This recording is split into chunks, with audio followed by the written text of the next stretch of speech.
Good afternoon. It is Wednesday, November 15th, and we are discussing Keeping Up with the Steins, another favorite B Mitzvah movie. And Rabbi, take it away.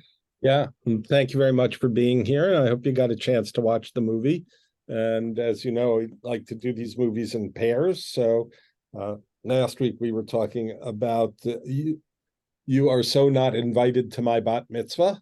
And that's a brand new movie, really, 2023. This movie goes back to 2006, which is hard to believe that, it's 17 years old, I guess. The young man, Daryl Sabara, who plays the main character, Benji Fiedler, in this movie, is now a grown man and married to a pop star, actually. So he's I actually have no idea what he looks like now, but he's married to Meghan Trainor. There he is. There he is. Yeah. So and there he is with Meghan Trainor. Yeah. So if you may know her song All About That Bass, right? So anyhow. And he has two kids. Yeah. So 17 years is a long time. Yeah. Daryl Sabara is Jewish, by the way, at least by birth. I don't know what he practices these days, and he's best known for his role in a movie called Spy Kids. She was in, I think, two or three installments of Spy Kids, in addition to this movie. So actually a pretty well-known young actor, because those Spy Kids movies were very popular. This movie's directed by Scott Marshall, who is the son of one of the movie's stars, Gary Marshall.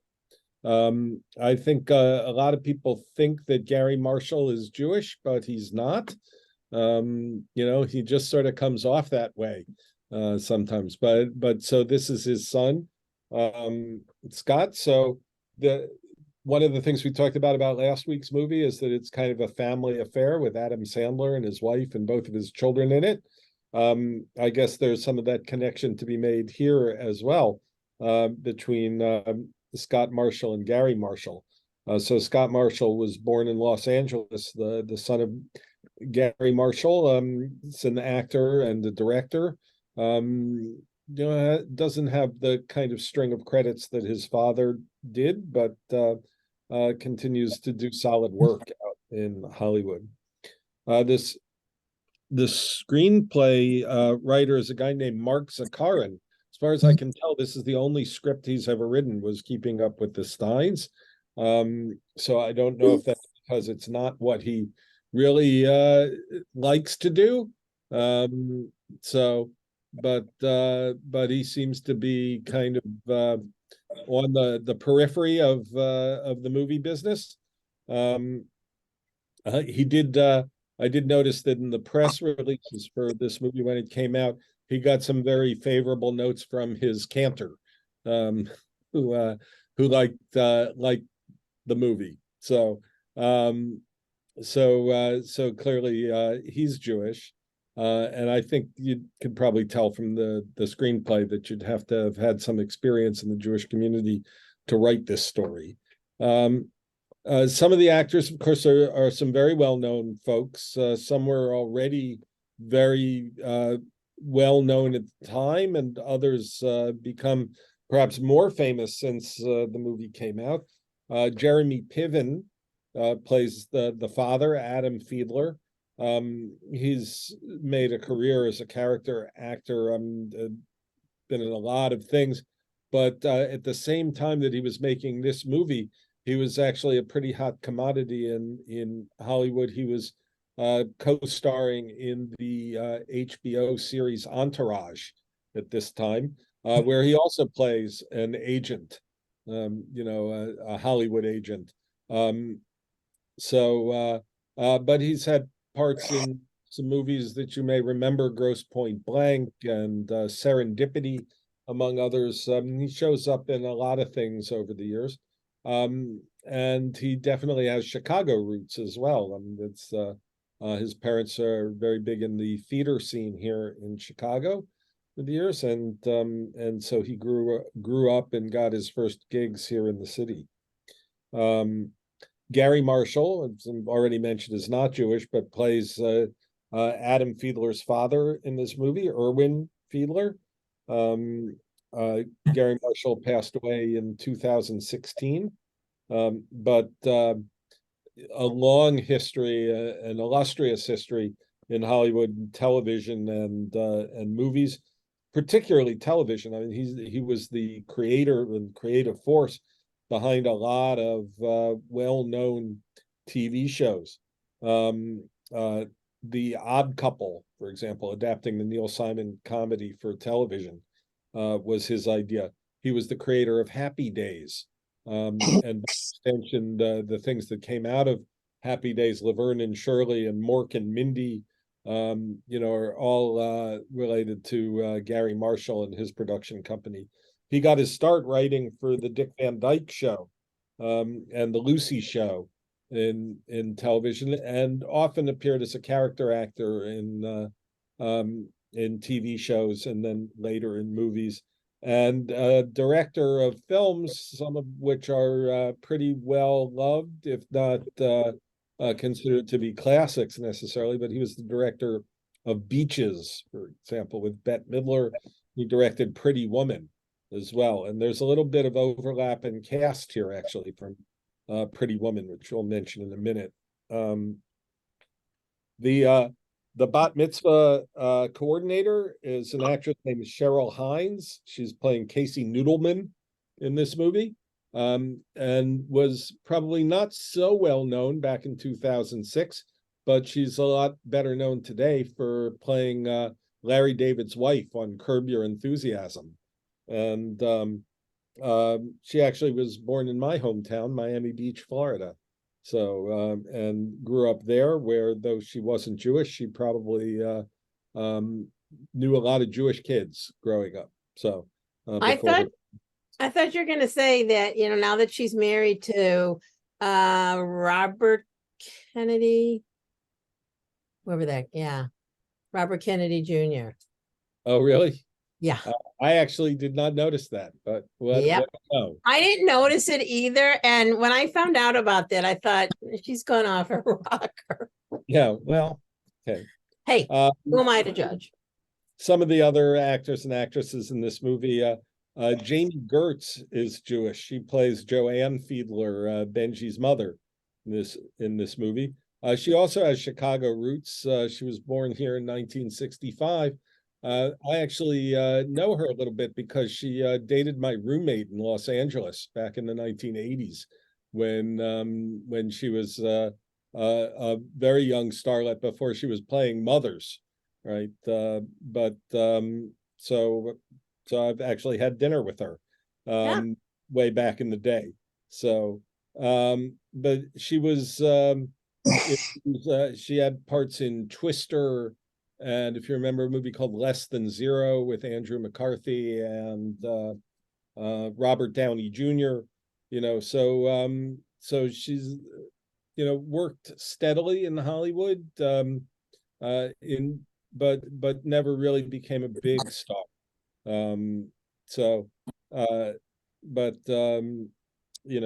She's done a lot of good, solid work over the years.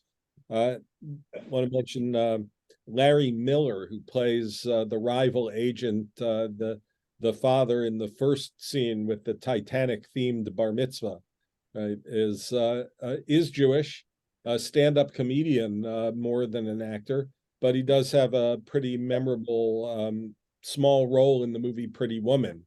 So if you remember, he plays the proprietor of a high-end store on Rodeo Drive, who at first throws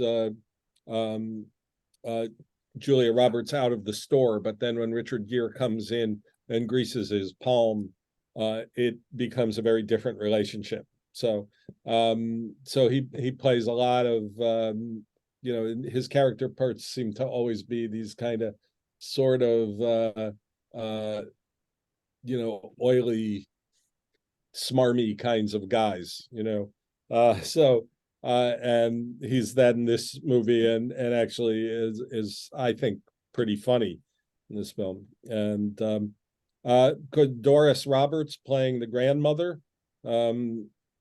She's is Jewish. She's from St. Louis originally. She plays Rose in this movie, and I think this is a little before the Doris Roberts Renaissance, which came about from what was that TV show that she plays the Raymond. Everybody Everybody Loves Raymond, right? Yeah. So probably made her the most recognizable from that show. You may remember, if you've been with us through 24 movies, that she's actually appeared in one of the other movies that we showed, which is No Way to Treat a Lady, the murder mystery with George Segal playing a Jewish policeman. She's got some lines in that movie as the roommate of someone. Do I remember that right? She's the roommate of someone who gets murdered in that. So Daryl Hannah, of course, plays well, it depends on what you want to call her, but Sandy in this movie. Again, she's been in a number of things. You know, she became a big star with the movie Splash, directed by Ron Howard, but it's been in everything from Roxanne with Steve Martin to Kill Bill with a Quentin Tarantino movie. So has done a lot of good work out in Hollywood as well. Then in smaller roles, I want to point out a couple of people. Miranda Cosgrove has become a pretty famous young actress as well. She plays Karen Sussman, the late developer in this movie. But she was also big on I think it's a Disney show, iCarly, and she had a big role in a movie a few years after this one called School of Rock, right? That continues to work in Hollywood now. So, and I don't know if you would classify her as a late developer or not, but it's a very pretty young actress. And Richard Benjamin shows up briefly. This movie, of course, we've seen him before as well in Goodbye Columbus. Been in other adaptations of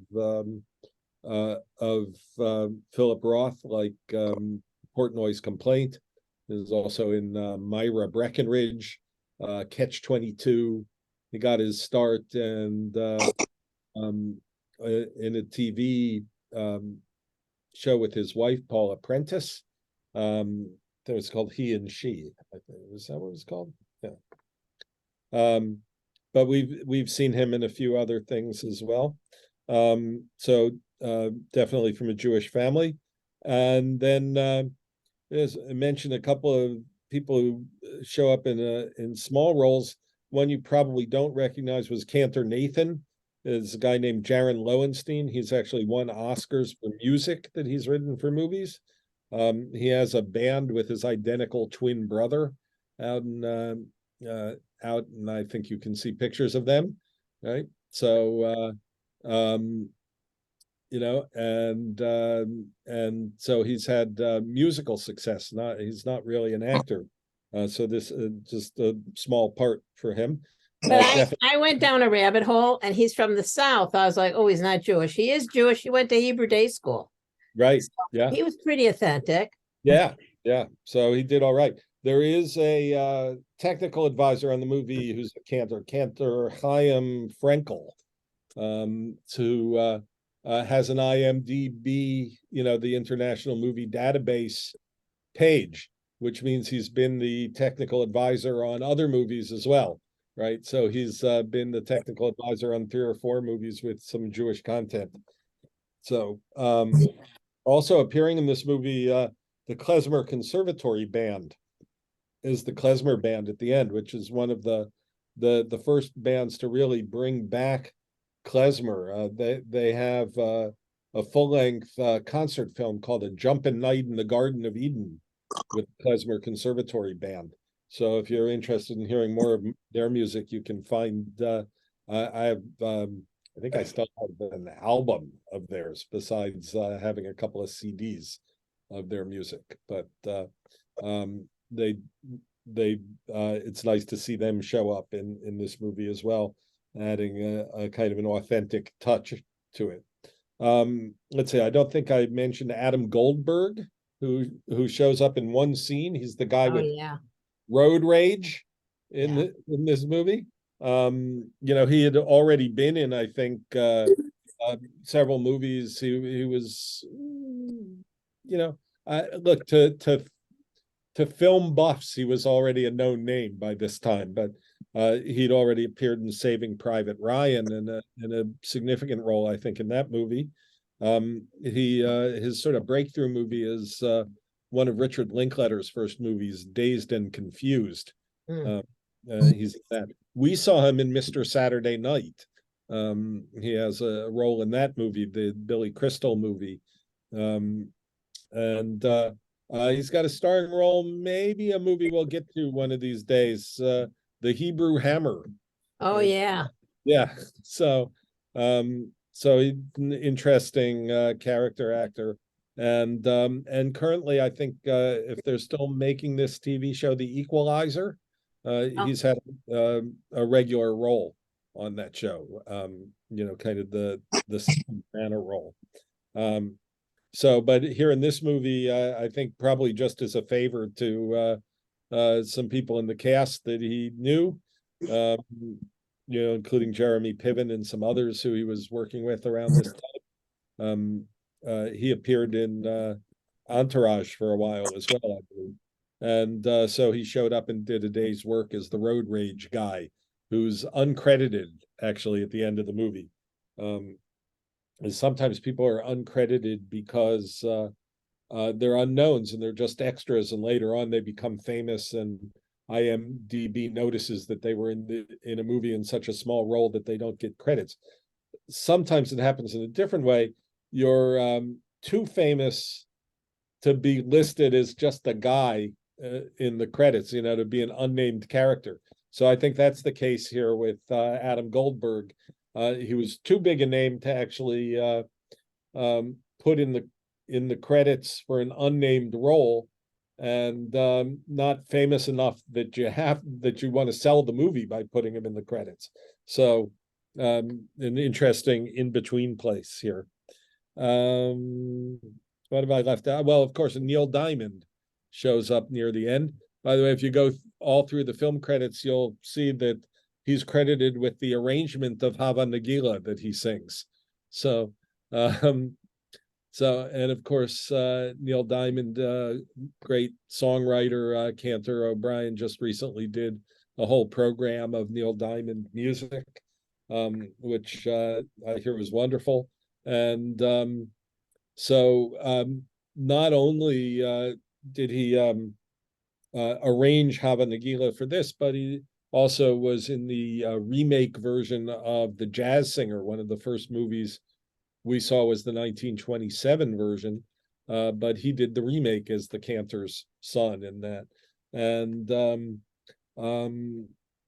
also wrote music for, what was that movie called? Made in America, I think.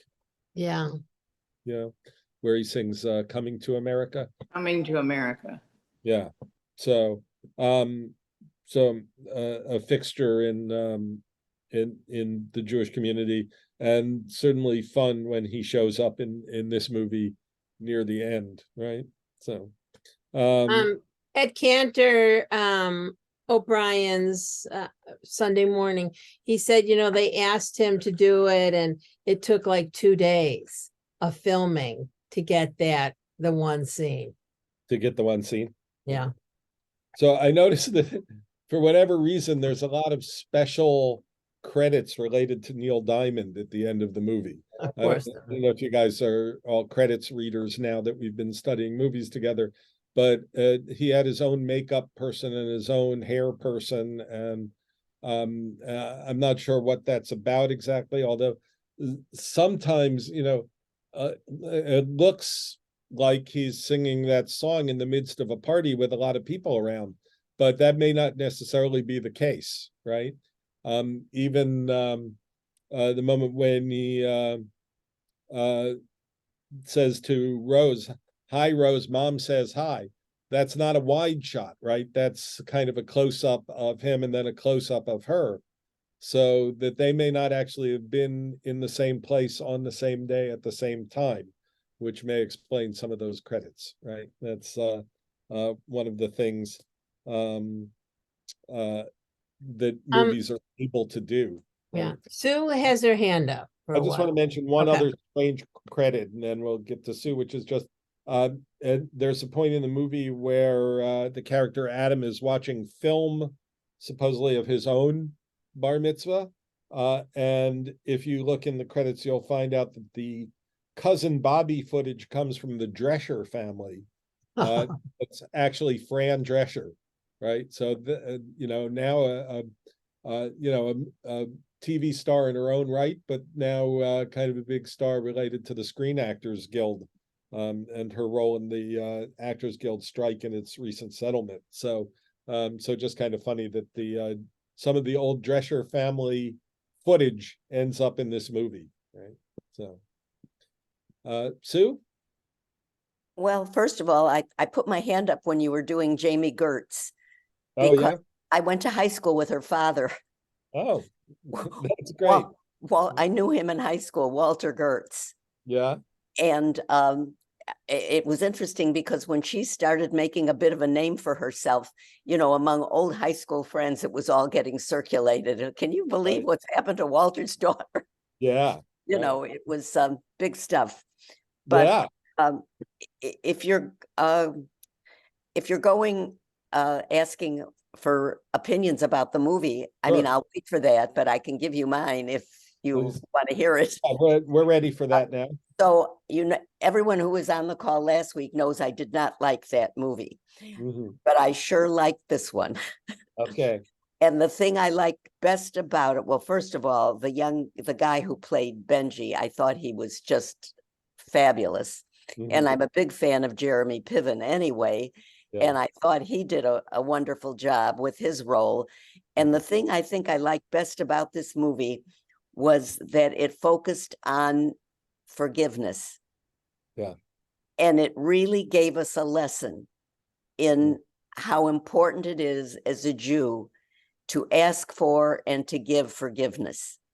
And to me, that was the essence, of the movie. But by and large, I liked their interpretations. I thought it was interesting. The only thing that Jamie Gertz's role as the wife, I thought she was a little bit kind of afraid of her husband. Yeah. And I didn't like that. Mhm. But in the end, he came around and he became a mensch that he hadn't been before. Right. Right. Yeah, I think it's really interesting to compare these two movies and several things about them. In some ways, they're both about atonement and forgiveness, right? But the biggest difference for me is that this one really focuses, even though the catalyst for all the action is the child, right? It's really about the relationship between adults, and so it's a very different focus than I'm not sure. For instance, I would call that the so you're so not invited to my bat mitzvah. It's really not a great title. I mean, it's very hard to. And I think, Rabbi, I But- think this one, I think did the forgiveness thing much better Yeah. than the other one did. Yeah, I wouldn't disagree with you. I mean, I like this movie better too, but I would understand if others may feel differently. But I do think the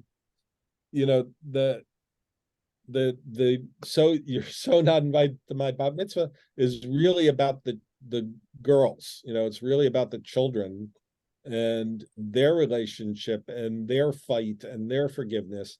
And maybe it's just being adults ourselves, that we might resonate a little more to a story that spans more than a month or two in the life of a teenager, right? To this is a problem that has festered in this family for a generation or more, right? And so the child, Benji, is the catalyst for this action, right? For getting these two together and for giving them the opportunity to find some way to go forward together.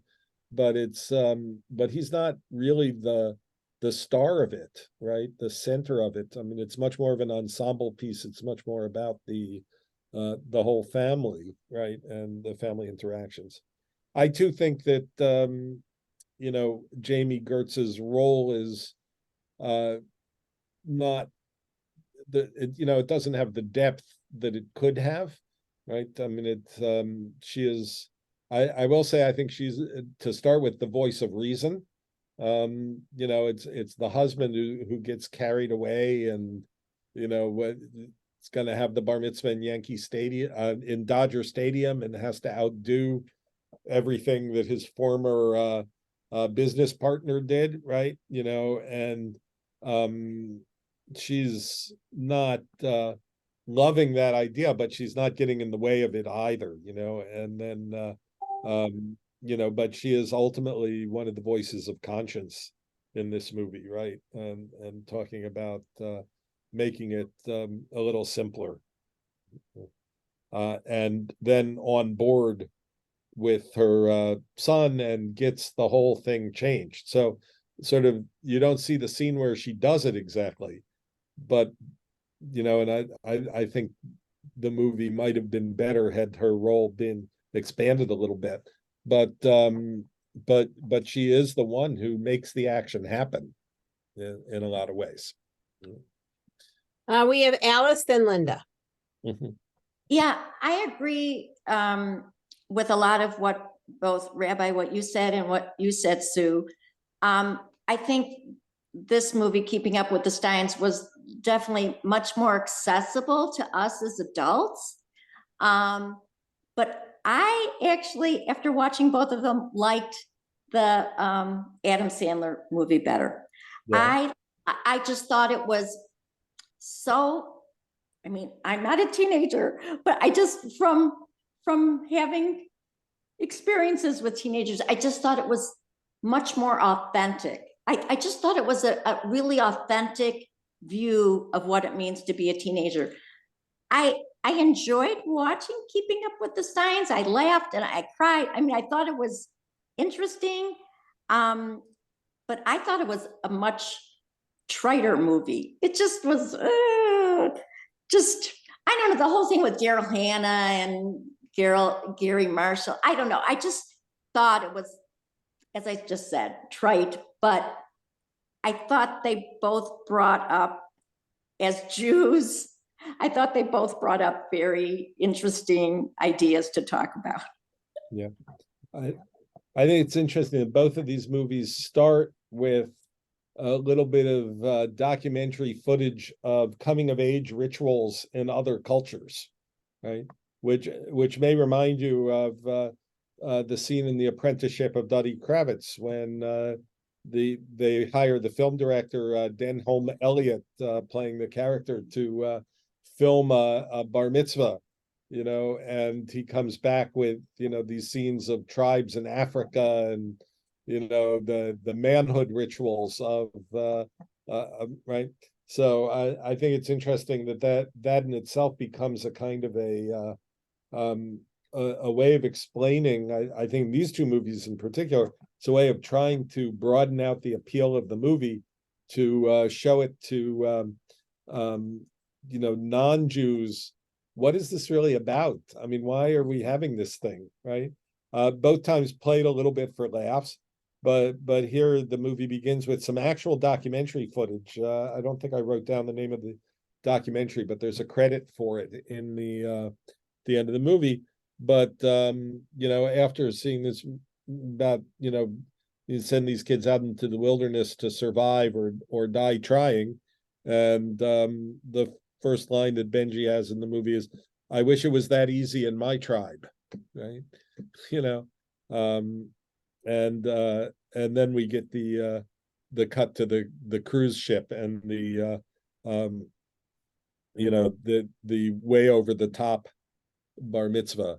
So it's the line, there was the Titanic, and then there was Titanic the movie, and now we have Titanic the bar mitzvah. And the boy comes out and today I am the king of the Torah, So it's a pretty good parody of what some of these B mitzvah parties look like. So, Linda? Unmute. Thank you. What I wanted to say, I agree with Alice, what she was talking about. I agree with some of the things that Sue was talking about. What came to mind with me was that it was the audience and how the audience has changed and viewing movies have changed over these 17 years. I mean, now movies to me are made more for the younger generation, and we're streaming them. And where we used to go to the show and see a movie, now we're doing it via our television or streaming through your iPhone or however you watch movies. And I think that You're Not Invited to My Bat Mitzvah was aimed at the younger generation, which I said last week. And this one that we saw this week is more for our generation. I felt more comfortable watching this week's movie because it was from my generation and how I viewed movies. Where last week, I thought it was very apropos, like I said to the group before this started. I went to a bat mitzvah before I saw the movie, and I thought that was over the top. And then I saw the bat mitzvah, and it was exactly the way that they had it in the movie. And it was from a young gal in Deerfield. Yeah. And I was told that's how bat mitzvahs are today. And so I think that it's just shows the difference in the generations and who's watching the movies now. Yeah. There's something to that. And I would say that the movies themselves have changed a little bit, right? As well, because they're being shown on smaller and smaller screens, right? People are watching movies on their cell phones now. So, you can't watch movies like Lawrence of Arabia on your cell phone. I mean, you literally can't. I mean, you can't get the whole image of a movie. Now, this has been going on to some degree for a long time. I mean, it used to be that, you'd see a movie in a movie theater, and then when it was shown on television, it was reformatted for a television screen. They would cut out a third of the image, from the sides of the longer, narrower screen. Now you see more. If you have a bigger screen TV, you may watch movies in a letterbox format that shows you all of the details of the screen. But as people are consuming movies more and more from streaming services, and a movie like You're So Not Invited to My Bat Mitzvah was never released in a movie theater. It was made entirely for Netflix to be shown on Netflix on television screens. So filmmakers are taking that sensibility into what they're doing. And so there are a lot less sort of long shots, wide shots of, you're not going to find them in movies about bar mitzvah services, but the wide plains of an old Western or something like that. You don't see that kind of stuff even in Westerns, because they're being made for the smaller and smaller screen, which so that's one part of the way movies are changing. And the editing of movies is also changing for similar reasons, right? If you're looking on such a small screen, what can you see? You can't see the detail of an image. So it's more about quick cuts, right? So you don't have a lot of long takes, scenes that play out. You don't have a lot of stuff that happens in the background while other things go on in the foreground. You do have a lot of color and things like that that make it possible to sort of consume in these smaller formats. I am still struck by the fact that anybody made either of these movies, to tell you the truth, right? I mean, but even more so with Keeping Up with the Steins, because this predates sort of the streaming revolution for sure. I mean, of course, there was already cable TV and HBO and all those other networks. So there were places to show it after the fact. But somebody made Keeping Up with the Steins with the idea that we will release this movie into movie theaters around the country, and people will go to see it, which is kind of remarkable when you think about it. I mean, it does seem to me to have, well, we might say, oh, anybody can relate to this.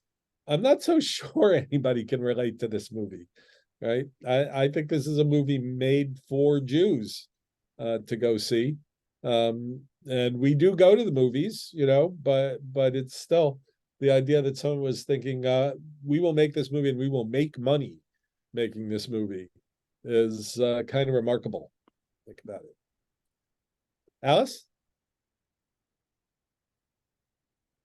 You're on mute. Was it successful at all in the theaters? Right, success in the movie business is relative.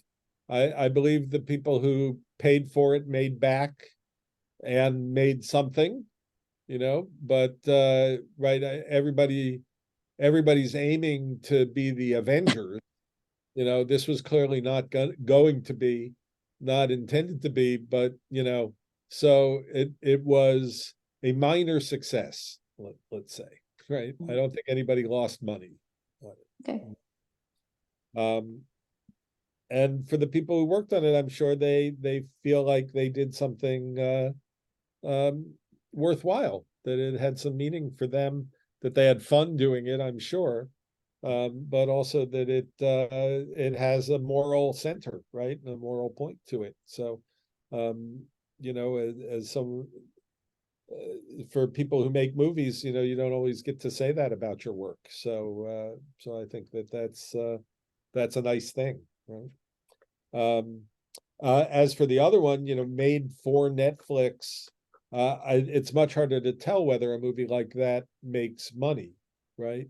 Because Netflix makes money based on its subscribers. So if it causes somebody to subscribe, then they've made money.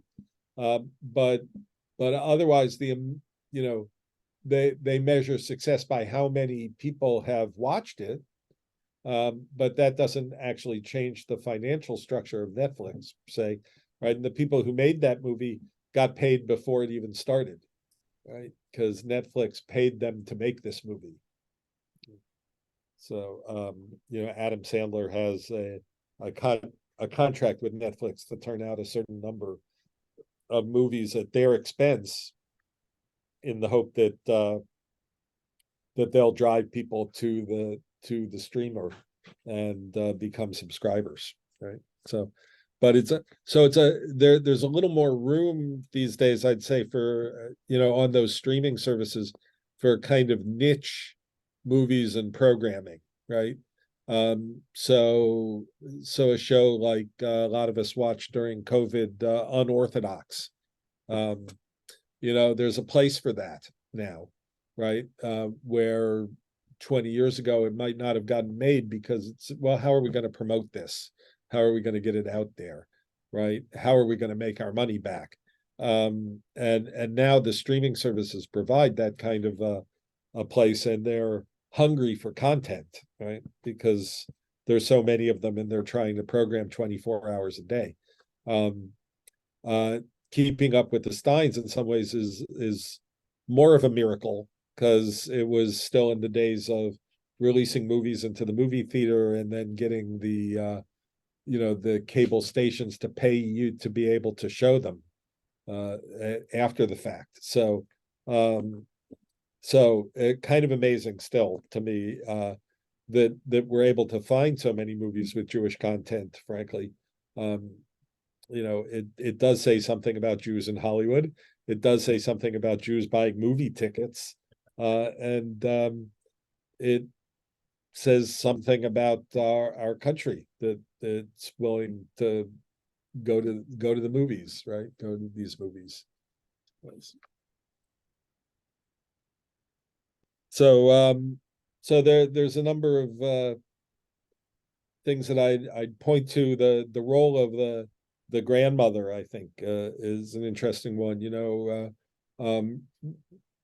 We see a lot of images of Jewish mothers in movies and in novels and things like that. They are not always a positive portrayal. I mean, I think this portrayal of her is very positive, unconditional love, right? For her son, for sure, for her grandson, absolutely, and no question about her forgiveness for Erwin either, right? She exemplifies forgiveness and love, which is a nice thing. And I'd say that again, we sometimes see caricatures of the Jewish mother, and I don't think Jamie Gertz nor Doris Roberts fall into that category in this movie. Yes, the mother is a little behind the scenes, not out in front, but she's still not she's not a weakling, and she's not a negative, right? Which in a lot of movies, the Jewish mother is portrayed in a very negative light. So there's something to be said here.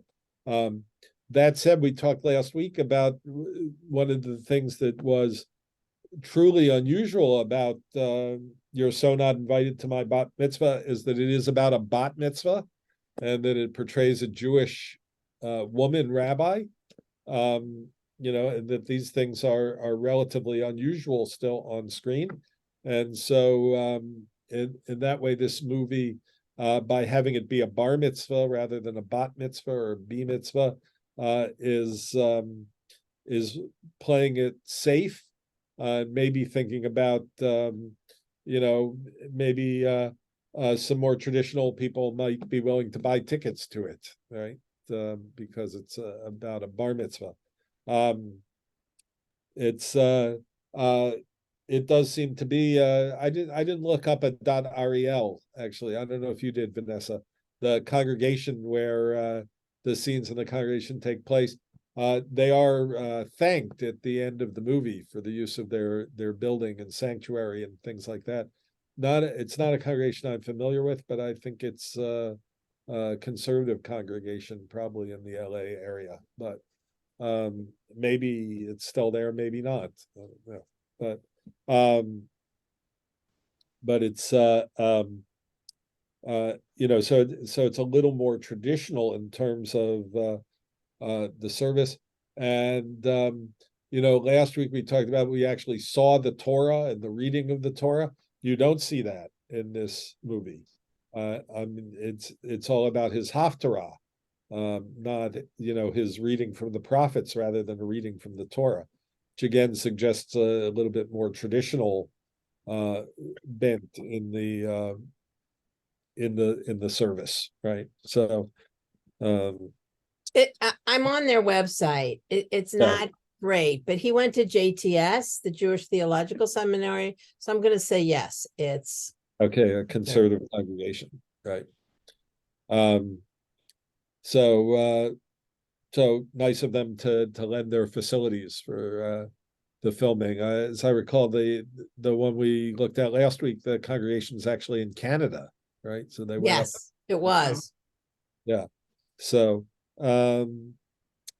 those are some interesting sort of kind of background things about this, right? I mean, when you're comparing these two movies, the role of the women, I think, is interesting, worth thinking about, and maybe thinking about this movie as sort of a transitional place between the more common sort of depictions of Jewish mothers and grandmothers in a negative sense, you know. The worst that that this grandmother gets is at one point in the movie, I think she says, "I'm not saying anything, but I'm thinking something," which She goes to the planning session. She goes, I'm not going to say anything. right. Yeah. Yeah, I'm not saying anything, but I'm thinking something. I like that. So We have Susan and then Linda. Should I? Okay. yeah, So you mentioned Irwin, uh-huh. and I think that his character in some ways was so deep, and that he was such a wonderful influence on his grandson. I you know, in the beginning you think, oh, here's this guy, he's a real, you know, he's a real jerk. But as the movie goes on, I think you get more and more interested in him. Mhm. And I really began to like him Yeah. because you know, you accept his errors and the things that he did wrong, and he accepted what he did wrong. And then his influence on the young boy was so profound that I was really impressed by the way they developed that character. Yeah. And you know, the first time we see him, he's teaching vowels to Native American children on a reservation.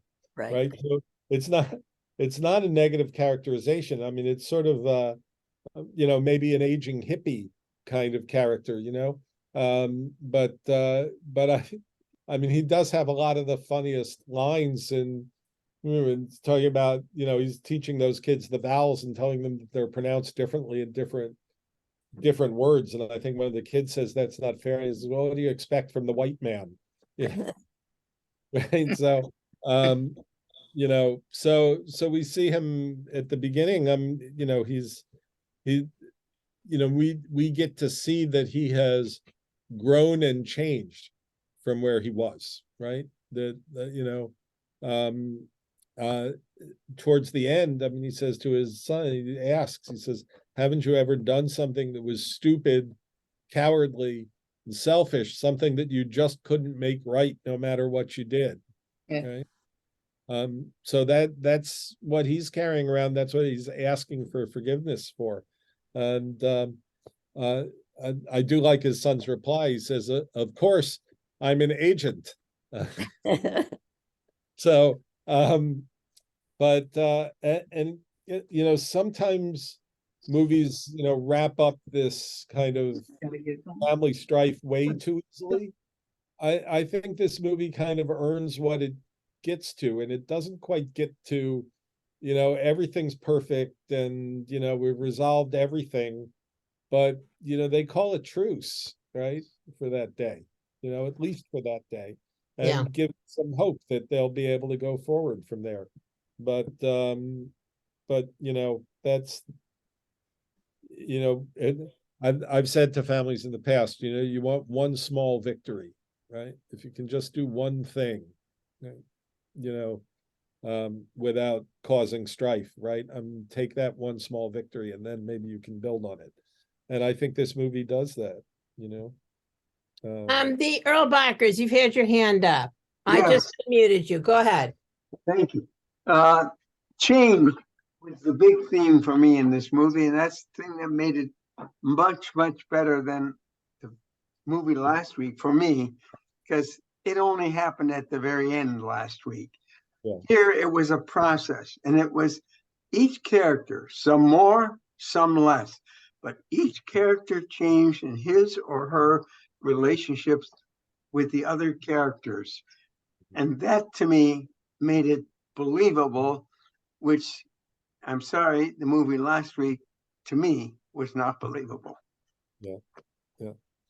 So yeah, you know, I love what you say, Alan, in terms of this may be a question of script quality in some sense.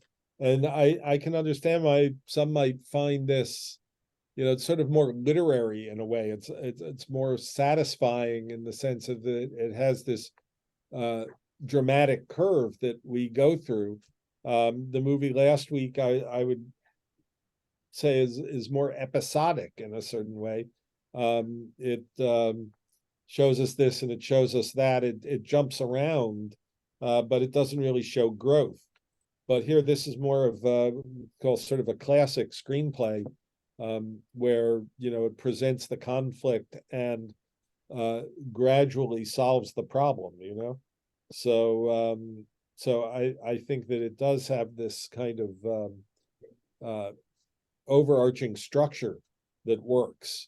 And one of the things we may be sort of viscerally reacting to about the other movie is that it doesn't really have an arc exactly.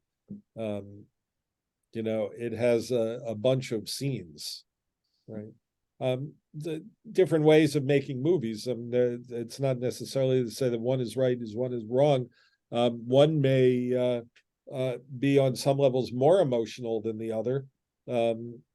That may depend a little bit. Someone talked about generations and watching movies, and we may be more attuned still to kind of an older style of coherent storytelling, which may not be as important to people in the younger generation. So I know that sounds strange, but I think it may be true.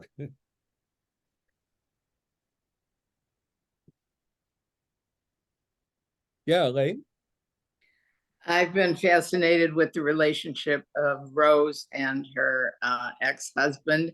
First of all, at the beginning of the film, she puts a bread and butter in her purse. And that really happened. These are things that were based on reality. But when she sees Erwin, she sort of lights up, like she still has a bit of love in her heart for him. Even though he's hurt her so deeply, I think that there's some relationship there that she cares about him. Well, when he says, "Oh, you're living with the kids," and she goes, "No, I'm looking for a place," and he says, "Well, how long have you been looking?" 9 years. She's not moving out of there. But they both laughed. It wasn't a mean-spirited, right? It's right. It's not a joke at her expense. You know what I mean? Yeah. So first of all, I should say he's not her ex-husband, right? Because we heard that early in the movie that they're not actually divorced. So she still thinks of him differently. I think there's interesting things here that were sort of maybe more modern in 2006 than they are now. There's no jealousy between her and Sandy in this movie. There's not a drop of that. I mean, Sandy gets to tell us. Sandy says she's profoundly moved by the connection that Erwin and Rose have, right? But